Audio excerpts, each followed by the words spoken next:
The subject of money is taught at home, not in school. So you don't need to go to school if your goal or ambition is being financially independent and successful. Schools don't teach you about money. The child may graduate with excellent grades, but with a poor person's financial programming and mindset. So the point is, grades doesn't matter. You can be a class topper or a college topper and yet be financially literate. So learn about money and you can show a topper who is the boss. One dad had a habit of putting his brain to sleep when it came to finances, and the other had a habit of exercising his brain. So the rich dad cared about money, whereas the poor dad did not. Exercising the brain means thinking about money and taking it seriously. Proper physical exercise increases your chances for health, and proper mental exercise increases your chances for wealth. This shows that your mind is the most important thing to be rich. Warren Buffett or Elon Musk or Mukesh Ambani may not have six packs, but their minds have many packs. One dad recommended study hard so you can find a good company to work for. The other recommended study hard so you can find a good company to buy. If you work in someone else's company, you are not the boss. You have little control of your fate. One dad said, "The reason I am not rich is because I have you kids." The other said, "The reason I must be rich because I have you kids." This is the alpha male dialogue. You have to be rich because you have to provide. One said, "When it comes to money, play it safe, don't take risks." The other said, "Learn to manage risk." Avoiding risk outrightly is a sign of low intelligence and weakness. You cannot be powerful like that. So learn to live with risk. Rich Dad believed in total financial self reliance. He spoke out against the entitlement mentality because it created weak and financially needy people. He was emphatic about being financially competent. So, Rich Dad doesn't like depending upon pensions, salary hikes, and all such things because that entitlement mentality makes you needy. His war cry is to be financially independent. One dad taught me how to write an impressive resume so I could find a good company to work for. The other taught me how to write strong business and financial plans so I could create jobs.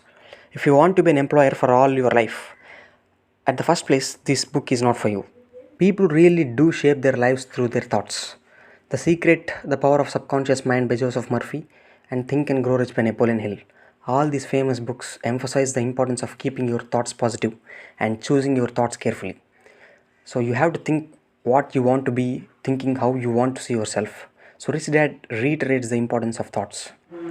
Poor Dad always said, "I'll never be rich," and that prophecy became reality. Rich Dad, on the other hand, always referred to himself as rich. He would say things like, "I am a rich man and rich people don't do this." Therefore, you should always think about yourself very highly. Just bombard your mind with such thoughts. So you have to dare to dream. Even when he was flat broke after a major financial setback, he continued to refer himself as a rich man. So even in your lowest point, don't stop thinking highly about yourself. That is very powerful in the long run. Rich Dad says there is a difference between being poor and being broke. Broke is temporary, whereas poor is eternal. So you might have some difficult times in your life, but they are only temporary. If your thoughts are good, only then they are temporary. If not, you make those temporary problems continue for longer periods. Poor dad would say, "I am not interested in money," or "money doesn't matter." My rich dad always said, "Money is power." So never take money easily. Money is more important than your girlfriend or wife, I'll say. Because without money, even they don't respect you much. So put money before women. Put money before anything else. Poor dad was poor not because of the amount of money he earned, which was significant, but because of his thoughts and actions. So the poor dad can change himself if he changes his thoughts.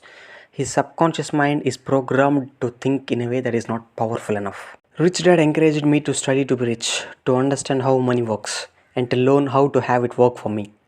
Rather than studying all those you are asked to study about in your school, everyone should study about money first.